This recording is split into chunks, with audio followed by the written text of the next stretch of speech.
Hello बच्चों, class 9th की NCERT book का हम चैप्टर फर्स्ट शुरू करेंगे। तो चैप्टर शुरू करने से पहले आपको उस चैप्टर के बारे में अच्छी तरह से समझना है कि उसमें दिया क्या क्या है, और उसको अपनी नोटबुक पे भी नोट करना है।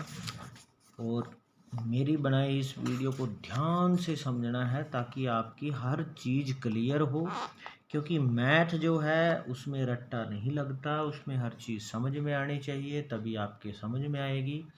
तो देखिए, इसमें हमारे पास मैथ के अंदर टोटल आपके पास 15 चैप्टर हैं। जैसे ये फर्स्ट, सेकंड, थर्ड, और पहले चैप्टर का नाम है संख्या पद्धति, यानी संख्याओं के बारे में है। तो ये हम करेंगे और टोटल आपके पास ये 15 चैप्टर हैं।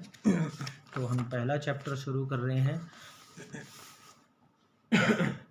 जिसका नाम है संख्या पद्धति, यानी नंबर सिस्टम।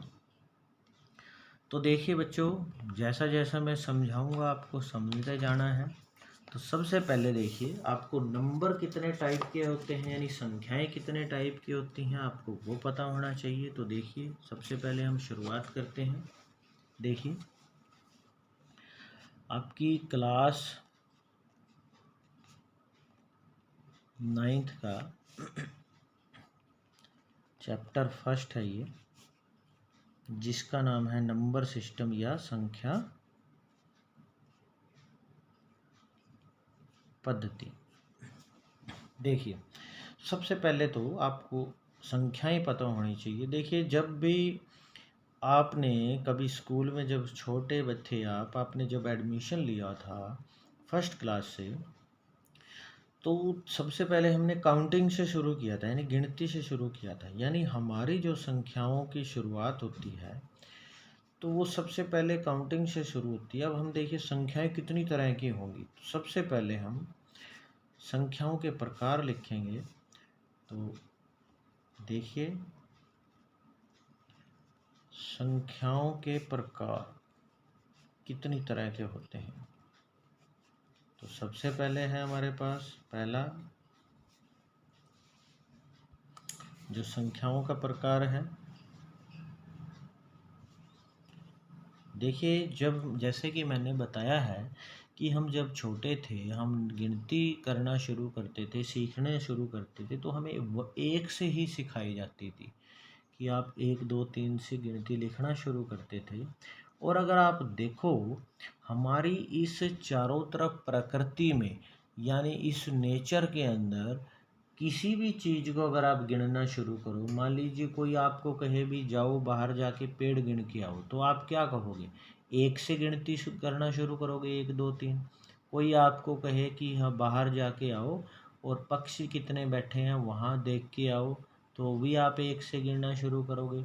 तो यानी इस प्रकृति में चाहे किसी भी वस्तु को गिनना हो, हम एक से शुरू करते हैं, तो उसको इसलिए उसको बोला जाता है प्राकृतिक नंबर। और जो प्राकृत नंबर होते हैं वो एक से शुरू होते हैं। तो सबसे पहला जो प्रकार है हमारा संख्याओं का, वो है प्राकृत संख्याएं। प्राकृत संख्याएं, जिसको कि हम इंग्लिश में बोलते हैं नेचुरल नंबर। संख्याओं को हम नंबर बोलते हैं। और प्राकृतिक संख्याएं कहाँ से शुरू होती हैं?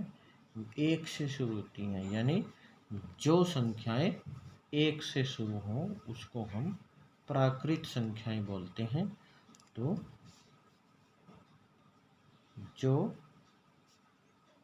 संख्याएं कहाँ से शुरू हो, एक से शुरू होती हैं, उन्हें प्राकृतिक संख्या कहते हैं। यानी जैसे एक से शुरू जितनी भी हैं, 1 2 3 4 5 6 7, ऐसे ये चलती रहती हैं। तो ये सारी ही क्या है? प्राकृत संख्याएं हैं। उसके बाद दूसरा जो है हमारे पास, अब हमने यहाँ बात कर ली प्राकृत संख्याओं की। अब हमने जीरो तो इसके अंदर काउंट किया ही नहीं। मान लीजिए हमें लिखना, देखो गिनती में हम जब लिखते हैं 10 के अंदर भी जीरो आता है, 20 के अंदर भी जीरो आता है, तो जीरो तो हमने छोड़ ही दिया है, यानी बिना जीरो के ये संख्याएं क्या है, अधूरी है, पूरी नहीं है। इसलिए जब संख्याएं अगर पूरी कब होंगी, अगर जीरो से शुरू हो, इसलिए उनको पूर्ण संख्याएं बोलते हैं। और प्राकृत संख्याओं को क्योंकि हम नेचुरल बोलते हैं, इसलिए इनको हम एन से भी दिखा देते हैं, यानी अगर कहीं पे एन लिखा है तो समझ लो वो नेचुरल नंबर है। तो इसी तरह दूसरी जो है पूर्ण संख्याएं, जो संख्याएं पूरी हो जाएं, उनको इंग्लिश में बोला जाता है whole number, WHOLE, whole number. और जो पूर्ण संख्याएं हैं होल नंबर, इसको हम W से भी दिखा देते हैं कि कहीं भी अगर W लिखा हो तो इसका मतलब वो क्या लिखा हुआ है, होल नंबर लिखा हुआ है। W अगर लिखा हुआ हो कहीं पे, वो क्या है, होल नंबर। तो ये जीरो से शुरू होती है, तो हम लिखेंगे कि जो संख्याएं कहाँ से शुरू हों, जीरो से शुरू हो, उन्हें क्या कहेंगे, वो पूर्ण संख्याएं कहेंगे। तो इसमें जीरो भी आता है, तो 0 1 2 3 4 5 6 7 8 ऐसे चलती रहेंगी, ये जीरो से शुरू होते हैं। अब यहाँ पे क्वेश्चन आता है, मान लीजिए कोई आपको कहे किसी ने लिख दिया कि क्या जीरो प्राकृत संख्या है, तो नहीं है क्योंकि उसमें तो जीरो है ही नहीं। और सबसे छोटी पूर्ण संख्या कौन सी हुई, तो सबसे छोटी पूर्ण संख्या क्या है, जीरो। और सबसे छोटी प्राकृत संख्या क्या है, वो है एक। तो आइए आगे करते हैं। तीसरा जो प्रकार है कि देखिए, मान लीजिए ये मैंने एक लाइन खींची है और मान के चलो कोई इस जगह खड़ा है और मैंने इस पॉइंट को जीरो से शो कर दिया। अब मान लीजिए उसने अगली तरफ एक कदम चला, तो यहाँ इसलिए इसको लिख दिया 1, एक कदम आगे चला, दूसरा कदम और आगे चला, तीसरा कदम, और ऐसे आया। लेकिन अगर मान लो वो आगे जाने की बजाय वापस आया, वापस फिर वापस फिर वापस फिर वापस, और यहाँ से वापस आया, तो पीछे आने को, जीरो से अगर पीछे आए, इसको हम किससे दिखाएंगे, इसको हम किससे दिखाएंगे। अगर आप कहो कि इसको भी एक से दिखा लो, तो दोनों तरफ तो एक। अगर आपको कोई, मान लीजिए आपने कहीं इस तरह से नंबर लगाए हुए हैं दोनों तरफ, और कोई आपको कह दे भी जाओ एक नंबर पे जाओ, तो आपको क्या पता चलेगा एक नंबर इधर है या इधर है, या कोई कहे। तो इसलिए इसको क्या करेंगे, जो पीछे आने को माइनस का निशान आगे लगता है, घटा का निशान, तो इसको -1 बोलते हैं। इंग्लिश में माइनस कह देते हैं, या घटा या ऋण इंग्लिश में, सॉरी हिंदी में, तो -2, ऐसे ही -3, और ये पीछे चलते रहेंगे ऐसे -4, और ये पीछे की तरफ संख्याएं चलती रहेंगी। तो जो इस तरफ की संख्याएं हैं माइनस वाली, इनको तो बोलते हैं हम ऋणात्मक, यानी इंग्लिश में इनको बोलते हैं नेगेटिव, नेगेटिव, नेगेटिव नंबर। और जो प्लस वाली है, ये प्लस की तरफ, इनको प्लस की वाली बोलते हैं अगली तरफ, ये माइनस वाली है इधर, इनको बोलते हैं धनात्मक। हिंदी में तो बोलते हैं धनात्मक नंबर, और इंग्लिश में बोलते हैं पॉजिटिव नंबर।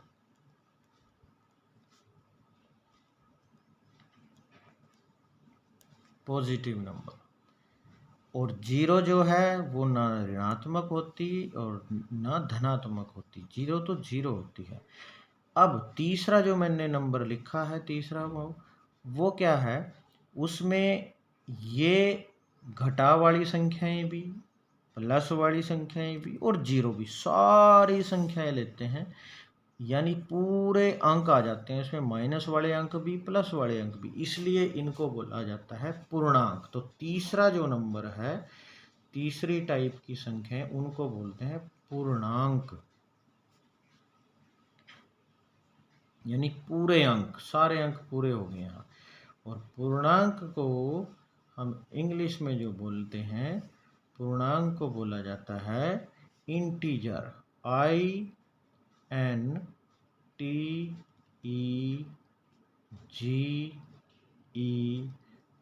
इनको इंटीजर बोलते हैं। और इनको दिखाते हैं किससे? जेड से दिखाते हैं। हालांकि लिखा हमने आई से, लेकिन इसको शो करते हैं जेड से। अगर कहीं जेड लिखा हो तो इसका मतलब उसका में क्या है, वो इंटीजर है। तो ये नेचुरल नंबर हो गए, प्राकृत संख्याएं जो 1 से शुरू हों, पूर्ण संख्याएं यानी होल नंबर जो 0 से शुरू हों, और पूर्णांक यानी इंटीजर वो माइनस वाले भी होते हैं और प्लस वाले भी होते हैं, और उसके अंदर 0 भी आता है। उसके बाद अगला जो नंबर है संख्याओं का, अब देखिए, हमने बटे वाली संख्या, यानी जैसे हम लिखते हैं कि 2/3, 4/3 या 5/4, ये बटे वाली संख्या, ये भी तो संख्या है, ये तो रहेगी। अगर खाली बटे वाली संख्याएं हो इस तरह से, तो क्या बोला जाता है उनको? आपने पिछली कक्षाओं में अगर किया हुआ है कि हम बटे में भी लिख सकते हैं, तो उनको बोला जाता है भिन्न। इनको तो बोलते हैं भिन्न, ये भिन्न होती हैं, भिन्न जो बटे में हो। लेकिन भिन्न तो तभी कहेंगे अगर ऊपर भी और नीचे वाली संख्याएं दोनों क्या हो, माइनस की नहीं हो, मतलब किसी के आगे माइनस नहीं होना चाहिए, तब तो कहेंगे भिन्न। दोनों ये प्लस की हैं, जिसके आगे कोई निशान नहीं होता वो प्लस की, और जिनके आगे माइनस का होता है वो माइनस की। तो भिन्न के अंदर क्या है, दोनों ही, ऊपर भी क्या होती है, प्राकृत संख्या, नीचे भी प्राकृत, यानी प्लस वाली गिनती होती है। लेकिन जिसमें माइनस भी हो उसको क्या बोलते हैं हम? उसको बोला जाता है क्या? परिमेय संख्याएं। और इसी के ऊपर आपका ये चैप्टर चलेगा, परिमेय संख्याएं, जिसको कि हम इंग्लिश में बोलते हैं RATIONAL, रेशनल नंबर। इनको बोलते हैं रैशनल नंबर। और इसको हम शो किससे करते हैं? रैशनल नंबर को, रैशनल नंबर को, इसको हम ये क्यू से शो करते हैं। कहीं पे भी खाली बड़ा क्यू लिखा हो तो इसका मतलब क्या है, वो रैशनल नंबर है। जैसे जेड से इंटीजर था, पूर्णांक थे, और परिमेय संख्याओं को हम कैपिटल क्यू से दिखाते। अब रैशनल नंबर क्या है कि जिसको हम बटे में लिख सकें, यानी जो संख्या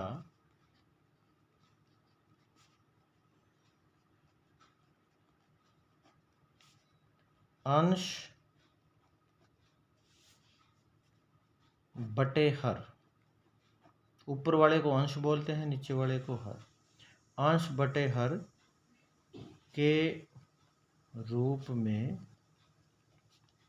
लिखी जाए,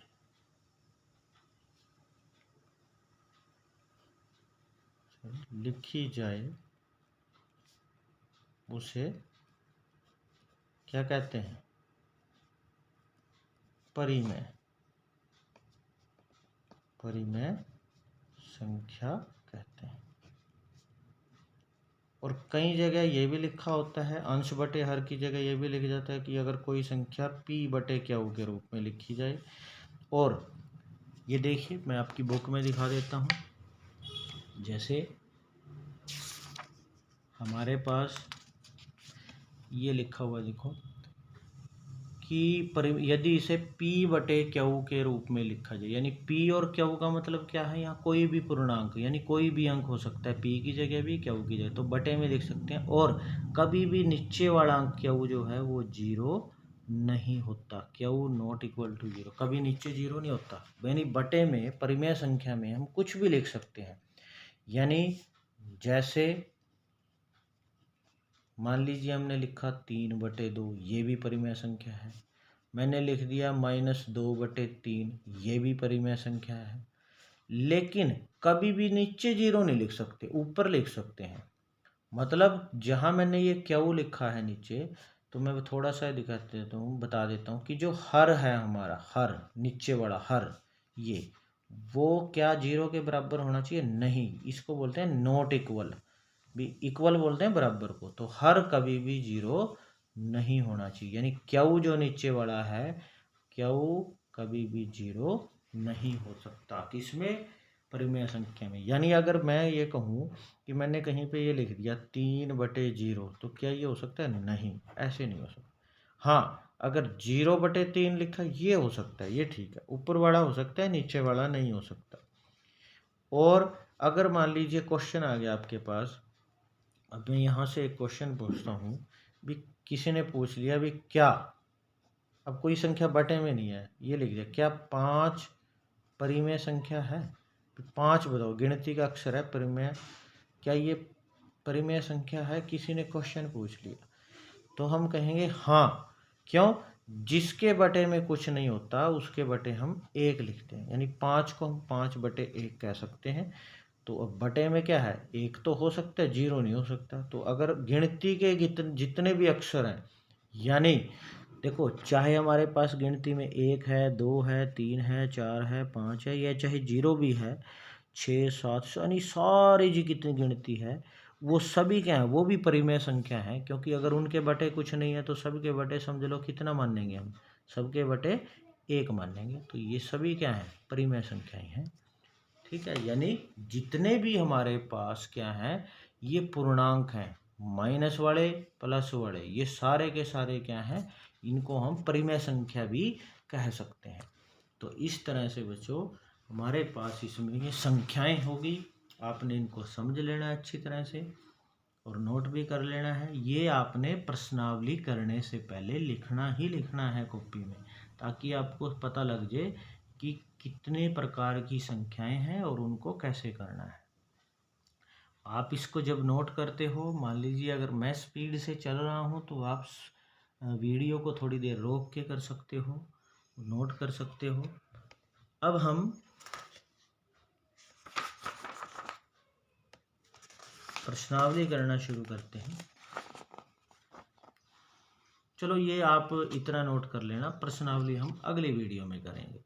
ठीक है बच्चों, आप पहले इनको अच्छी तरह से समझना, फिर हम प्रश्नावली को अगली वीडियो में करेंगे।